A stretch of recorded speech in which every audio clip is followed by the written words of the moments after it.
Good morning. It's a beautiful, beautiful Wednesday right here in the nation's capital. Weather suggests that there might be scattered thunderstorms as far as the nation's capital is concerned. I don't know about other parts of the country. Just maybe after the show, we'll get to show you the weather forecast so that you. But if you are in and around the FCT, I suggest you leave home with an umbrella and dressed for the wet weather.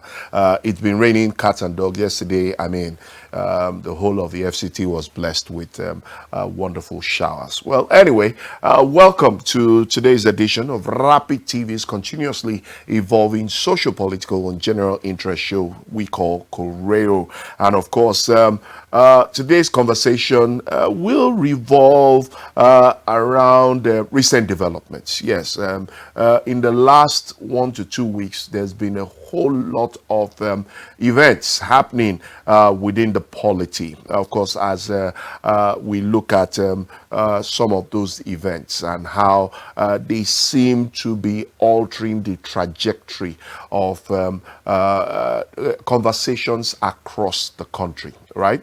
So, but before we get into the conversation proper, just to remind you, as I always do, that the show is live and interactive on all our social media platforms.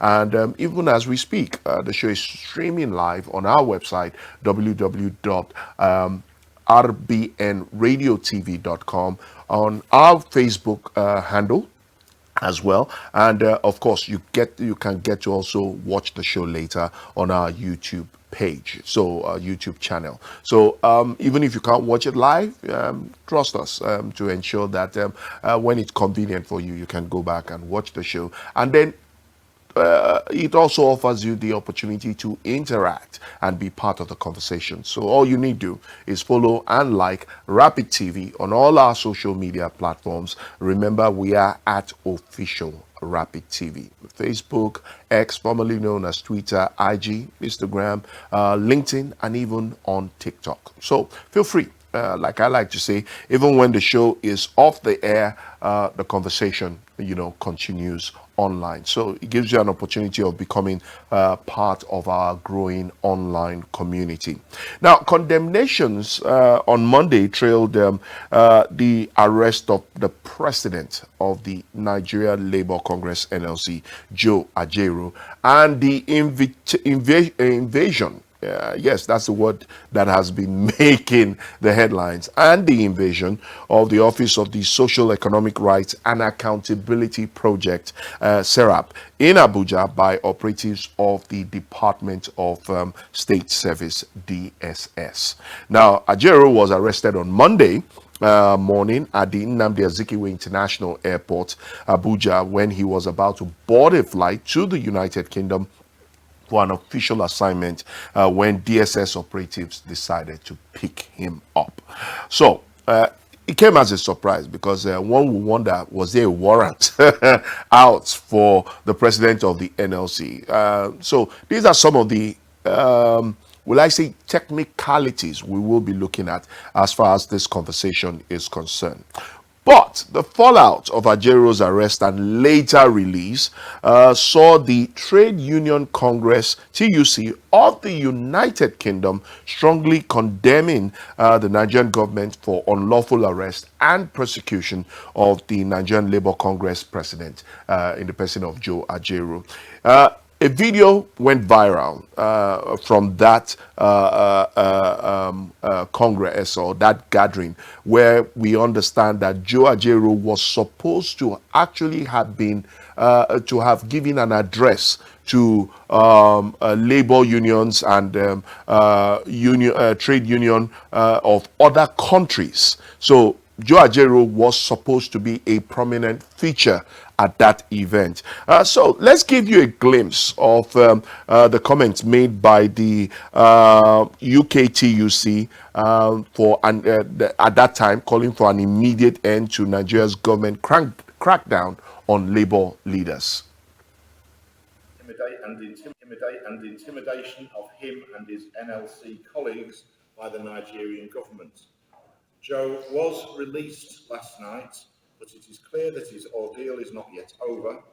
This unlawful arrest is a gross violation of fundamental trade union freedoms, and in arresting him on his way to speak to us of the essential trade union right to seek solidarity. Nigeria's trade unions still have our solidarity. We condemn the actions of the Nigerian government and demand the execution of Joe AJAERO.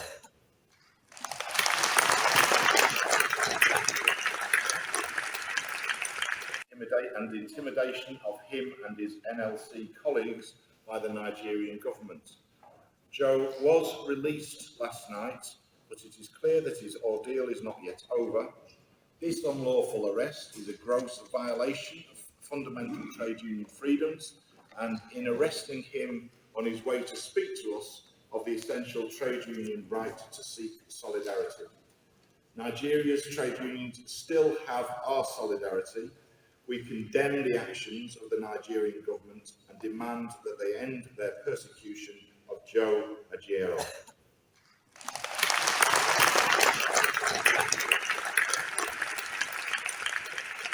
Thank you, Congress. I would like to bring Congress's... All right. The Trade Union Congress of the United Kingdom there strongly condemning the Nigerian government for unlawful arrest and persecution of the Nigerian Labour Congress President Joe AJAERO. Now, let's come back home. Human rights lawyer Femi Falana, SAN, has cautioned the ruling government over the unlawful invasion of offices, especially human rights defenders' offices. If you remember, sometime last week, we were to have a conversation around the protection and promotion of human rights defenders here on the show. Sadly, due to technical issues, we couldn't have that conversation with Dr. Jude Ohanele, the Director of Development Dynamics, where we understand that right now there are processes ongoing to ensure that the National Assembly effectively promulgates laws that protect human rights defenders and everything that has to do with them. So it's not just about those who suffer human rights abuses or offenses, but it is also more important to also protect those who are at the forefront of fighting for human rights in the country. Well, human rights lawyer Femi Falana was reacting to the unlawful invasion of the Abuja office of the Social Economic Rights and Accountability Project, SERAP, by men of the Department of State Service, TSS. Falana condemned their action, advising President Tinubu to prosecute whoever was responsible for the invasion of SERAP's office. On its part, the Social Economic Rights and Accountability Project, SERAP, has urged President Bola Tinubu to immediately direct the DSS to end the intimidation, harassment, and attacks against its organization and the threat of arrest against its directors. Now, one would wonder, is there a case against SERAP? Is there a case against the directors of that organization warranting the suggestion or the narrative? Because you will understand why I use the word the narrative of intimidation, harassment, and attack against SERAP. Well, reacting to this, the Department of State Service, in a statement on its website Tuesday morning, noted that, and I quote, the DSS has been inundated with multiple inquiries on its alleged unlawful invasion of SERAP office in Abuja and Lagos. The service explained that a team of 2 unarmed service operatives, let me emphasize, unarmed service operatives, were lawfully detailed on routine investigation to SERAP office in Abuja, which has sadly been misconstrued and misinterpreted as unlawful harassment and intimidation of SERAP officials. It further stated that such official inquiries and liaisons are traditional and do not in any way amount to illegality or raid. Giving assurances of an in-depth investigation, it sued for citizens' participation in national security management. Now, joining me to discuss this, because I see a lot of technicalities. Forgive me. Like I like to say, I'm a student of the law, and anywhere where the law seems to be breached or there is a misinterpretation or misunderstanding of the law, I think it's always necessary that we clear the air where the gray areas are. So joining me to discuss Joe AJAERO'S arrest, the treasonable felony trial of protesters. I must emphasize, my guest has never really been a supporter of protests, but he is a proponent of the freedom of expression. He is in support of putting into full effect every aspect and principle of the Constitution as it has to do with freedom of rights. So, in as much as he doesn't support protest, but he is a man of the law. Okay? And of course, the invasion of the Office of the Socio-Economic Rights and Accountability Project in Abuja by operatives of the Department of State Service, DSS. Looking at this as a signpost of an unfolding dictatorship. So I have a lawyer and a public affairs analyst in the person of Ahmed Momo, my very good friend and brother. Ahmed, it's great to have you on the show this morning. It's always a pleasure, John. So, you've heard me try to build a foundation for this conversation. So how do you react to all of this? I know when Femi Falana speaks, people are like, okay, that's where he's continuing the legacy of late Gani Fawemi and all of that. We used to know a Festus Keyamo also in that light, but we used to know him. But in recent years, a Festus Keyamo is more of a politician and, of course, current Minister of Aviation. I know. So I think I'll start with, the part of my stance on protests to build into this conversation. I think protests, there are two kinds of people. If they're angry, one just want to ventilate. The other one wants to understand the reason why it's angry and try to solve the problem. I think protest is just a means of ventilation. It allows the protesters to feel good. I've done something. I've been heard. Yeah, I've done my bit. It's almost a defeatist proposition. Like, let's just protest, let them know we're angry. It never really solves things. I like planning. I like coordinated decisions. And I still think that if there is a coordinated plan to look at the lawmakers who can be recalled, and there's a national, there's a plan towards recalling people who are failing, that's a better means. That's a constitutional means. Yes, because the technicalities, like you rightly said, is that when somebody intentionally wants to oust a president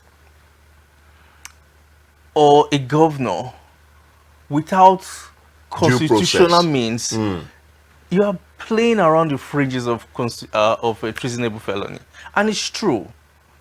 Section 441, I think, of the Criminal Code Act is a bit explicit on this. We need to do 37 and 41. Yes. And these are our laws. And rightly or wrongly, they are our laws as we have it now. And I think that if the reason people are protesting, the only reason people protest is because the National Assembly have failed. Yes, you are protesting because you do not think the people who you elected, to represent you, to checkmate the executive are not doing their job. So it's a wrong focus. I know you elected the president yet, but when you elected the president, you didn't leave it at that. You elected reps to do the checks and balances. You elected senators. Senators, as all representatives, to come together and say, nonsense. How can Nigeria be doing this? We can't take it. Collective anger. These are the people that should be protesting on a daily basis, constitutionally. These are the people that can remove the president and vice, governor, deputy in the states, constitutionally. You can't. You can't protest to drive a president out. So it's not legal. You're saying that as we have it, yes, where the National Assembly has failed Yes. to speak the minds of the people, Yes. to truly checkmate the executive. Yes. The people are not left with a choice. They can recall these people. The process of recalling, we know is not easy, but it doesn't have to be easy. Who says you have to look for easy way out? If you're really angry, then they can be coordinated. I need to see a constituency. I'll be so happy. I can give you one constituency in Abia State. Yes. That is in the process of recalling its senator. No, sorry, honorable member Yes. in the House of Rep. Because they say they have not seen the dividends of democracy. Very well. In fact, it started with the palliatives that was released by Mr. President. I think some bags of rice that was supposed to go to their and the constituents have said, look, we noticed that we have not seen it. Where is it? Where is it? Give us an explanation. Yes. And the Senate, the honorable member has yet to be able to convince his constituents about the rice and other issues, and they say he has not represented them well. So there are suggestions that a recall process is in the pipeline. And I think that we need more of that, and with intensity and direction and purposefulness. I also think that, I mean, this is not my thought, because to remove a president and vice, there have to be constitutional reasons. Gross misconduct. Do you understand? And the process leading up to it, there is no reason, no constitutional reason. I don't like your face is a constitutional reason to remove your senator. I don't tire, I'll not do it again. It's a constitutional reason to remove your House of Reps. We don't do. There's no reason. Show me. Maybe I've missed it. But doesn't this make it convenient for administrations like the Tinubu-led administration to be so comfortable to be dissent and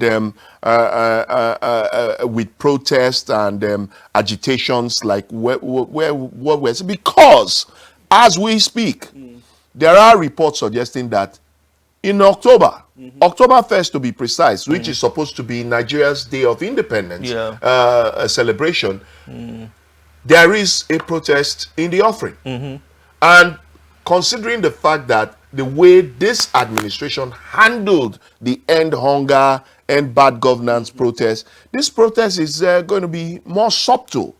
It's gradually becoming a situation where you have faceless leaders of this kind of protest. So, with what you have, the position you have just opposed now, doesn't it make it convenient for governments like the Tinubu-led administration to hide under the constitution to say, well, yes, in as much as you have a right to agitate and to express dissatisfaction, like the issue of the 2023 elections, go to court if you are dissatisfied, because we know that the process of recall of senators, honorable members, it takes a beat. Very well. But I do not first of all think that before we even get to the process of recall, I think if the protest is localized, if we have allowed the House of Reps, the representatives, feel the heat, they are the problem. Like I said, the only reason we are protesting is because we have given a vote of no confidence on the legislature. That's why we're protesting. Because if they're doing their proper thing, we won't be protesting. They are the ones that were doing our protest for us. That is why we elected them, to be our mouthpiece, to hear from a localized angle and tell the presidency, this is how my people are feeling. Now, we are paying them money. Heavily. We're paying them furniture allowance, wardrobe allowance, news dailies or whatever, newspaper, all those stuff, and they're not doing their job. So we need to focus on them. I'm saying that because if we're attacking the president, you're right about it. He knows the president. How much more can you do from protesting? People will just get angry. They will share rice. The usual everything share rice. You know, Nigeria's one is share rice. They will end up sharing rice or little palliative. We don't want a beggarly system of government. I personally don't want it. Palliatives and welfare are short-term measures. Yes. They are not meant to last forever. And sadly, in the past and even currently, those palliatives and welfare measures haven't really solved the problem. So, as it is it wrong for Nigerians let's look at it from the perspective of the Constitution and the law. What is treasonable about the exercise of the freedom of protest, the freedom to express dissatisfaction, the freedom to agitate, the freedom to gather, the freedom to congregate? No, it's not treasonable when you're doing that. But when you're doing it with a purpose being to overawe, I think that's the language of the government, to overawe or to change the policy. Actually, when you're levying war for that, it comes in there. But when you're trying to overawe the government, make it ungovernable, just with the aim of making the president resign, and it's really to change government, and that's because you cannot guarantee bad actors. So a lot of righteous protesters are there doing the right thing, but then they are bad actors. You can't say, hey, nobody's a bad actor. You can't tell a criminal who is actually, an armed robber not to use the possibility of protest to rob. You can't tell. How do you know? How can you do that? Now, understand also that protest may be legitimate in an illegitimate system. I'm speaking, for example, if there's a military government, there's a junta, there's no other, because when you don't have an option, that's my option, that's like your very last option, we march to the street, we don't want this government, this is military. But no matter how terrible democracy is, it gives you hope that this is not a monarchy. I like the fact that you use the word democracy, because one would expect that in a democratically elected government would be proactive. Immediately they understand and notice that the people are dissatisfied with the level of governance they are getting, that they would be more proactive in trying to like we say in local parlance, prevention is better than cure, to prevent the people getting to a point where they want to ventilate. So one will ask, why Tinubu and his minders are committed to stifling constitutional freedoms? Because that's the way it looks, because they had every opportunity, they still have every opportunity to be able to sit down with the people.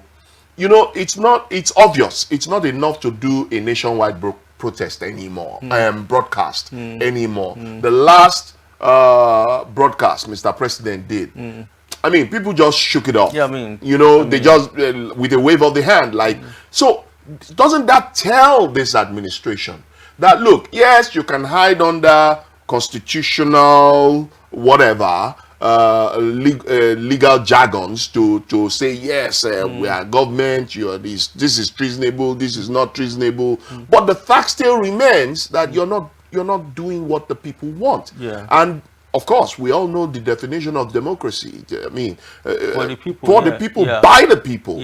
So when the same people, and sadly, or let me ask this question: does our Constitution recognize the place of the office of the citizen? That's what I think, and that's why, as a citizen, you can gather together and say, okay, first of all of us can speak at the same time. That's how it starts from. And so since we all can speak at the same time, let's get a spokesman for us. Let's get somebody to work for us. Then let's get somebody to represent our interests, speak for us and all that. And that's why we have the legislature. Again, they're not just to make laws, they're also to checkmate the federal government, the executive. There's a buffer, and of course we have when there's a rancor, they go to the judiciary. So democracy is created in a way that, especially our democracy, that gives loopholes. There are ways around this issue to ensure that, this feeling of hopelessness. We've lived through the military era. We know how hopeless things can be. No matter how bad it is, we're speaking about this thing. Of course, we're seeing that people are even shouting at the president for exceeding constitutional powers, using the instrument of security for its purpose, Exactly. which will come to, rightfully come to very soon. So my point is that our democracy is not perfect, and the executive have a disrespect and disregard for the Nigerian people. And if you ask me, rightly so, because they went through 8 years of the APC. Under Buhari, who consciously drove Nigeria backward by every intelligible indices. There's no point, no angle you will look at Nigeria during the PDP era and the 8 years of Buhari that was championed almost single-handedly by President Bola Ahmed Tinubu. So you cannot divorce a Buhari. So why did they vote him? Thank you. So you cannot tell me, no intelligent Nigeria will tell me that Tinubu did not get 1 million votes. It's not true. He rigged, let's assume. But you can't tell me that that the man didn't win convincingly. Man, I voted in my constituency. He won there. He won where I voted for. Nobody rigged. Do you know? That's why they may be rigging in some areas. I'm saying that there were millions of Nigerians that came out despite seeing the failure of APC. They came out in 8 years. They came out. They said this is what they want. So somehow, and there are still people who are going to be continuously making this blunder. I'm seeing rallies. I'm surprised that APC even have people rallying out in their rallies. Oh, how are they getting there? It's shocking me. People with hunger, like, what do you get? Have we not come to a stage whereby we say this party as it is now? No. And then the people cannot translate it to say no, you're not doing it. The party, first of all, we have mechanism to checkmate the federal government. How can you bring this policy? Do you want all of us to lose elections? That's what happened in the US. They went through unconstitutional means or undemocratic means. Which of them you want to regard it? To remove President Biden. Because they told him, according to his admittance, that they will lose the line. Biden says, I'm not leaving except God push me out. They told him, Oga, if you are here, all of us will lose. So the party realized that you being there, you will lose. We have to take you out. The APC has come out to say, truly, the hardship is unimaginable under the current administration. But we are recently there was supposed to be a national working committee meeting and all kinds of meetings in the APC. That meeting was called off. Reasons have not been given.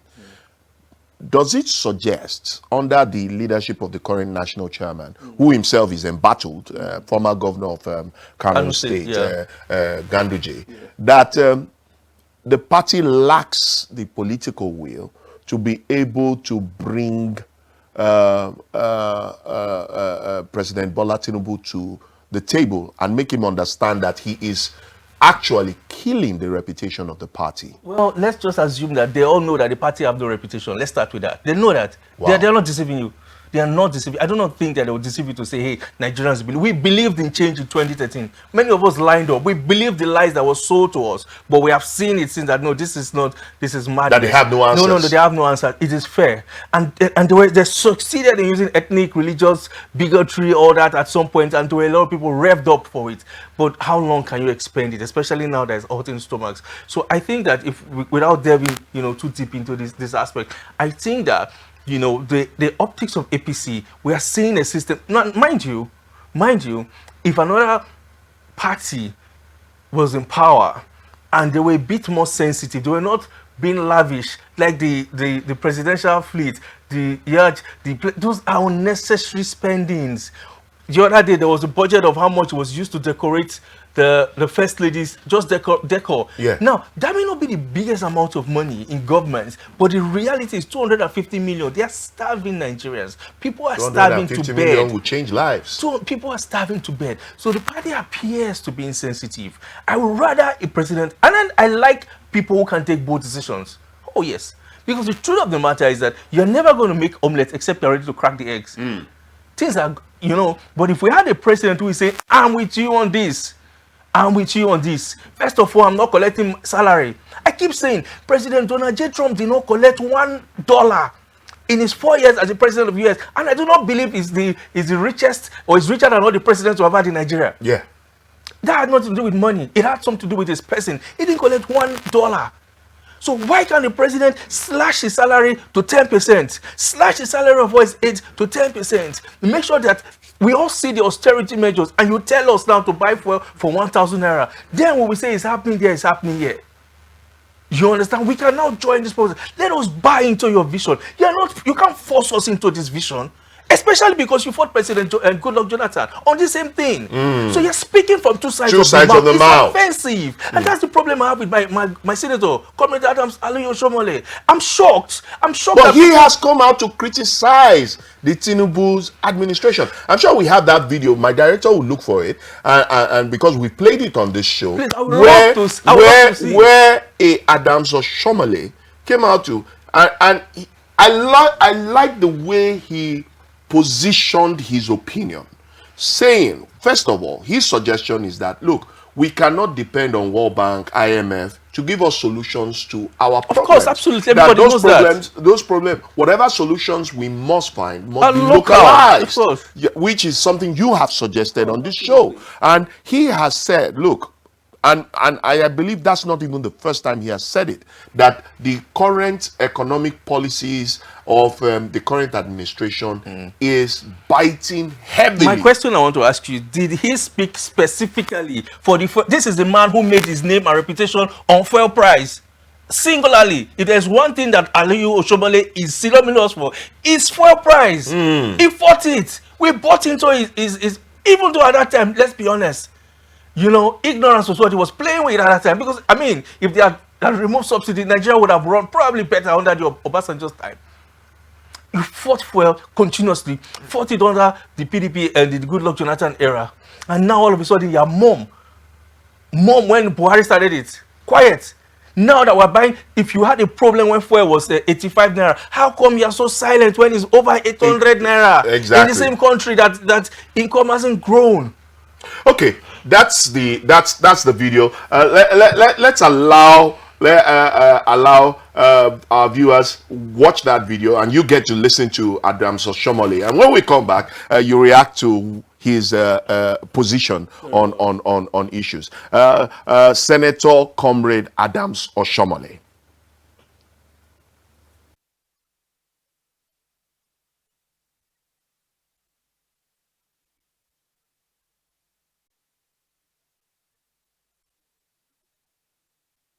Disagreements, but liberal economic policies have failed Nigeria.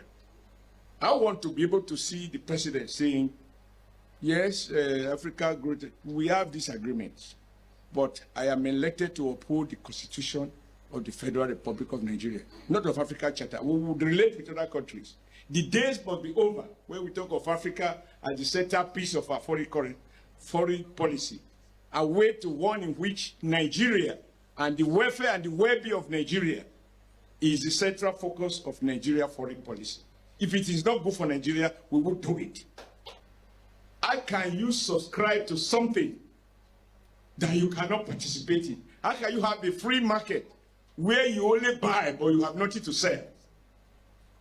And the only thing we have to sell is crude. And that crude is not determined competitively.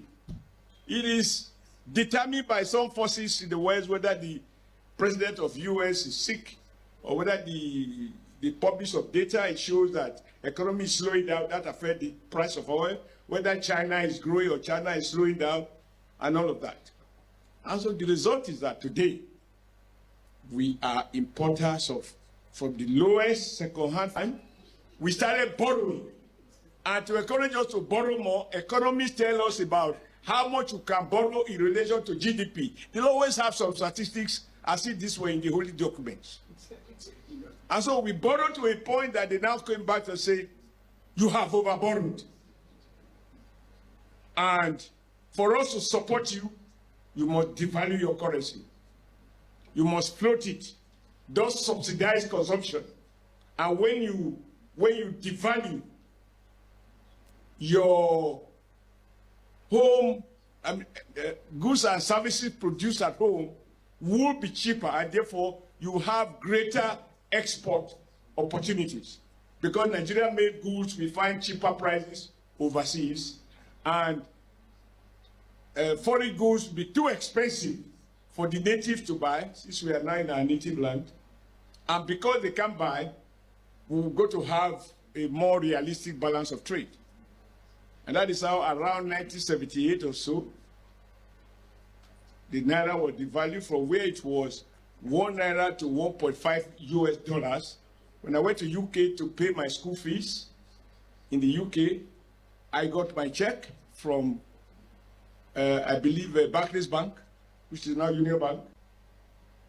And I said, if indeed there is such thing as a visible hand, why do we elect a president? Why do we elect a governor? The market, by its nature, is not accountable, except to the buyer and the seller. But we elect governments that are accountable, that we should be held responsible for our collective well-being. And so when I heard him today say what he said, I said, then I'm not exactly crazy. So I am going to start my conversation, not a lecture, just a discussion the way we used to do under the village tree, you know, because my father was my is the greatest teacher, and my mom, assistant teacher. Between the two, everything I have, they are responsible. I think that if we take a critical look at where we're coming from, Nigeria was at its best when, I believe sensibly, when we celebrate China, we just look at the outcome without looking at the system that produced that outcome. The Chinese also go to the World Bank. They also go to the IMF meeting. They listen. When they finish, they say thank you. They go back to Beijing and do what they call capitalism with Chinese characteristics. The interest rate is not market driven. The rate you change your money in hotel is the same rate you change it in the bank. I know it because I have been there. That is not market forces. That is state regulation. And when a state functionally abuse power, they execute, they kill. And so, without following Western models, China has become, over a period of 15 to 20 years, they had double-digit growth consistently, not based on market liberal models. When Washington insists that the Chinese currency is overvalued, the Chinese reply, it is not the foreigner who will tell us the value of our currency. In Nigeria, our people will go to the World Bank and IMF, they will tell us what they think we are. And we celebrate that fifth rate, what do they call them now? They have these funny, not funny names, well-known names in West, that they have given us B+, B-, B+++. What the hell does it matter? We are to rate who we are, not foreigners. And until we return back to this homegrown policy and damn the consequences with the West, because they are going to fight us, I do not think that romancing with them is going to deliver us. No, it will not. And they will turn around to accuse us of corruption. And yet every kobo stealing are kept abroad is in their banks. But they are not corrupt. If we recognize that we were at our best when the Nigerian state make policy that are informed by the Nigerian condition, then let us revert back to that. If we don't, free market, these liberal, neoliberal economic policies that Amadi was speaking about can never deliver prosperity to the majority of our people. It is based on the principle, whether stated or implied, survival of the fittest. If you are poor, it is your fault. If you survive, you are intelligent. We are smart guys who manipulate the back.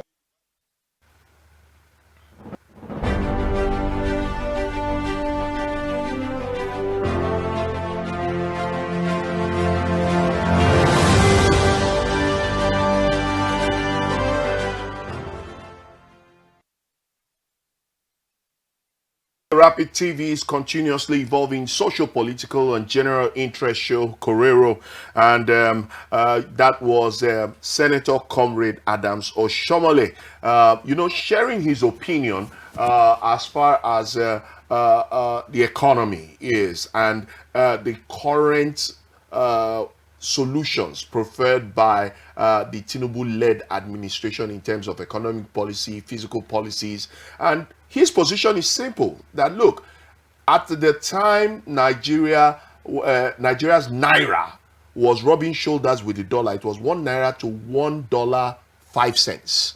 And it was simply because things were state regulated. The economy was state regulated. And he just opposed it by using China as an example. That look, no matter what the World Bank says, no matter what the IMF says, no matter what Washington or Wall Street says, the Chinese will tell you, you can't tell us how to run our economy. We are going to use local solutions to continue to boost. And I mean, we know where China is. China is a global, mega country right now globally. Everybody is scared of China as we speak. So, what's your reaction to the statements of Senator Comrade Adams Oshomole? I think it's absolutely brilliant. You know, I think he's saying the facts. What he's saying doesn't, I mean, we've not really had a shortage of people saying the right thing, depending on the audience. But, you know, it almost appears to me that there are people who like to speak depending on the audience. So once in a while, you remember that they have the activist genes, the same thing that drove them to populism and all. But what would you expect him to do? Well, I think in reality, if we have to talk about China, if we have to adopt China, we should be thinking about the fact that China didn't start off with having, you know, stupendous politicians with wealth that are untraceable. That's not how it works in China. If there's one thing that we should copy from China, forget every other thing, end corruption, we'll see what will happen. We don't expect politicians who we can calculate their money, we can check you, assuming without considering that you have not spent 1 naira since the day you started working till date. How do you not have this money? Explain to us. We know them and they're around you. Don't forget that it's not easy. Well, I think that what is happening, people are playing to the gallery. They're just saying things that we know, and it's true. What they are saying is true, but the guts to implement it, you're there. People who are closer to the corridors of power should use it properly. Should go there. These are the people you are in this particular case. You advocated for the 8 years of Buhari, both 10, or you actively advocated for them. And when Buhari finished, you said it was your turn. I'm talking of Senator Oshomole. Okay, Oshomole. Having advocated for the two, now you have also advocated for this government. So you're never out of the corridors of power. You are an indoor person. And the reality is that under you, like it or not, there were people who still voted for Tinubu because, especially in my constituency, they only voted for Tinubu. They don't know him, they don't care about him, but because they believed of Adams Oshomole. Said, vote for this man. Vote for this man. We can trust him. We can trust him. And many of the people are hungry and crying now, and it's difficult for them. And it seems as if all you have been telling us to vote, we have been voting, but the only person getting is you and your cronies, not the people. This is what has been happening in ABC. So I don't think policy is our problem as we speak. I think it's sincerity. I think there are several ways to the river, depending on where you're going from.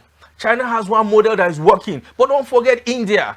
India is pulling millions of people out of poverty. They are not running the Chinese way, and it's working perfectly.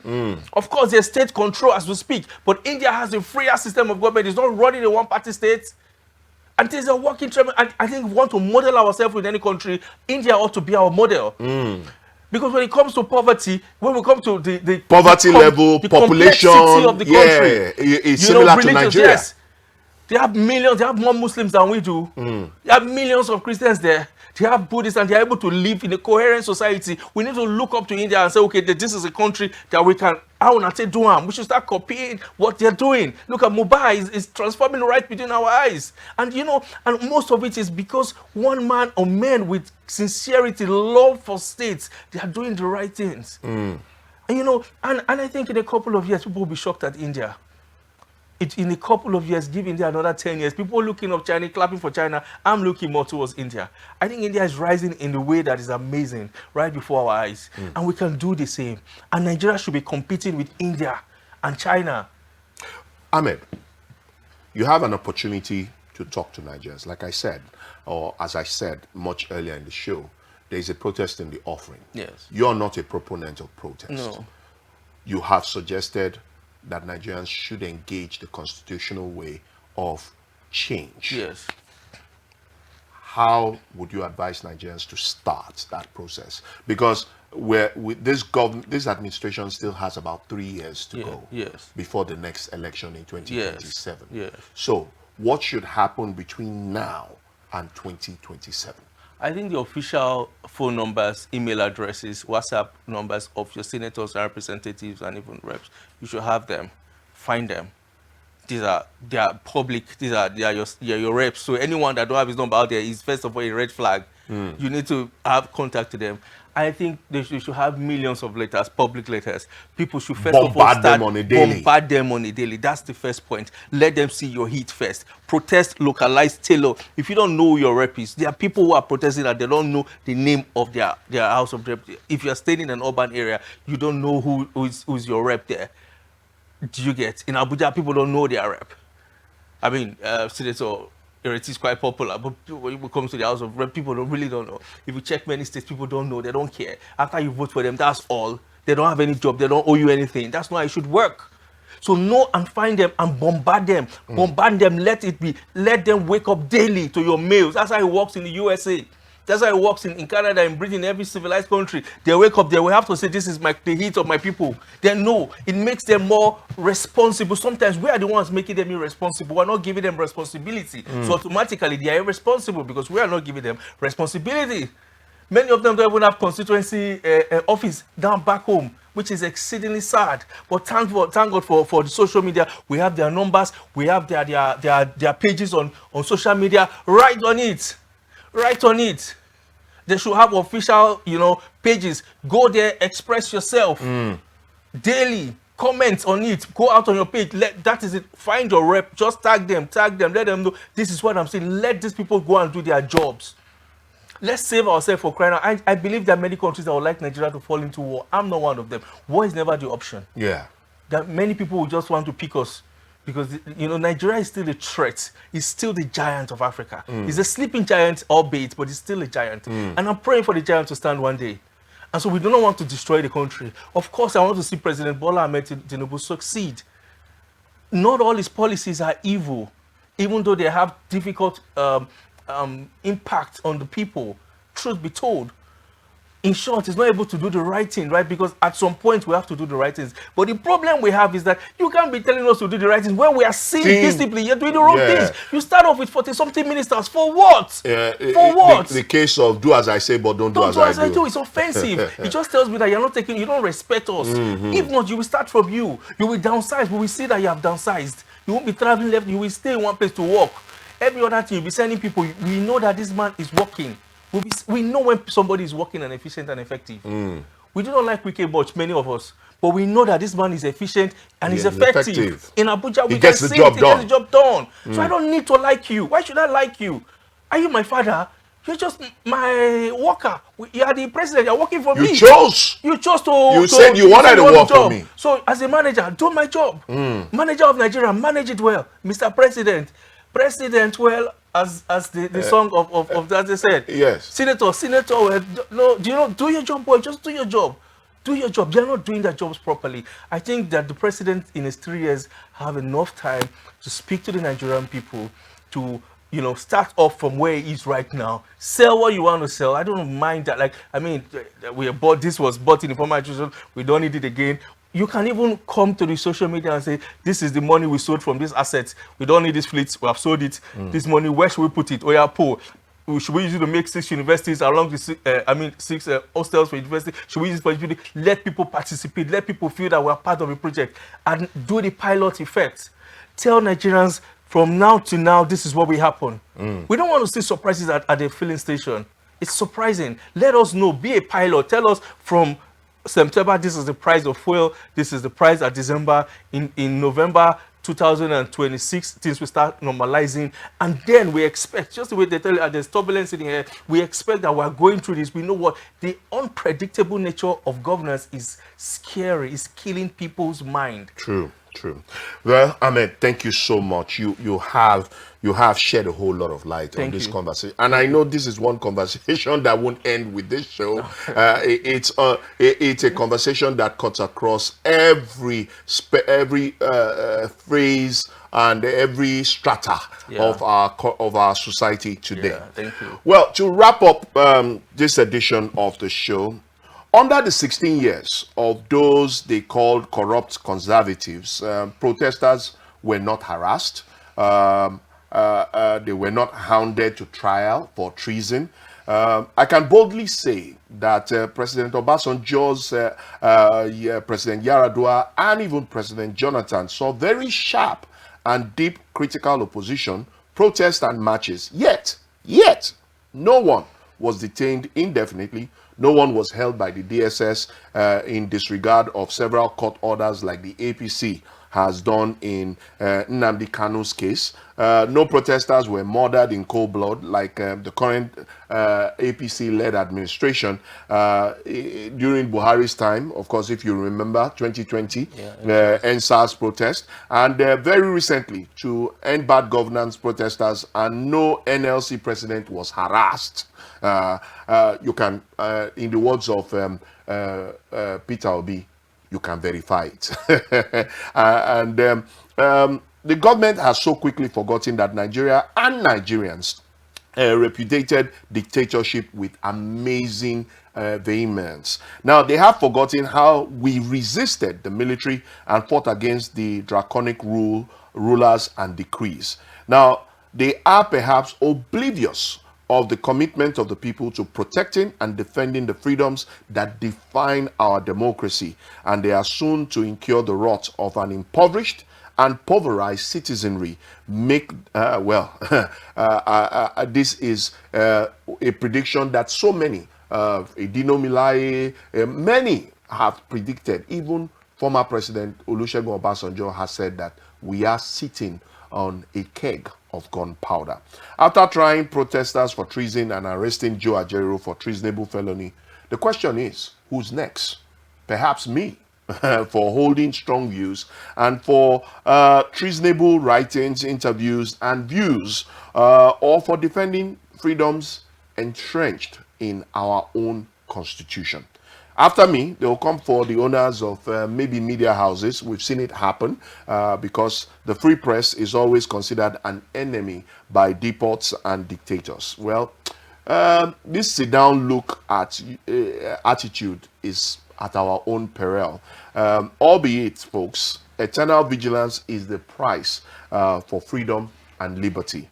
The invasion of the premises of Serap, the invasion of the NLC Labour House a few weeks ago, and the declaration of Comrade Lucky Obinyon, a wanted man for supporting and participating in the End Bad Governance protest, are all signposts of an emergent dictatorship. Of course, they will hide under the provisions of the law and the Constitution, as my guest rightly, just opposed. But instead of facing the business of governance and delivering the promises of democracy, as the street cliche goes, yanga they sleep, trouble go wake up. This government is steadily, and I mean, this is as a word of advice and advocacy, this government is steadily provoking the people. Is it not bad enough that the people are hungry and angry on account of poor and very bad policies of at present? Well, you have to increase the tariff of power. You have in less than 2 years overseen the increase in fuel price to between 850 and 1,200 naira per liter. You have multiplied poverty while spending our collective wealth on frivolities. You are overtaken by waste,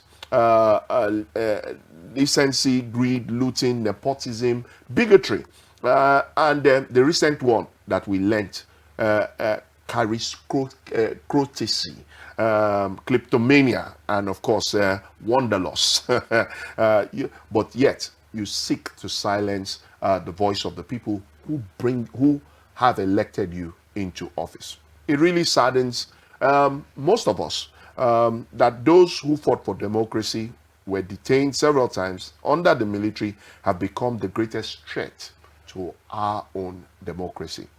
It beats me hollow to think that those who call the PDP the worst of names are those doing the worst of things, and it baffles every logic and clear thought that so-called progressives are manifesting bearing fans of despotism and dictatorship. I advise the government to tackle hunger and poverty, because that truly is the bane of our current situation, and proactively engage with the people, because you cannot impoverish a people and deny them the right to protest. Those are my little advocacy to the government of today. I still believe in Nigeria.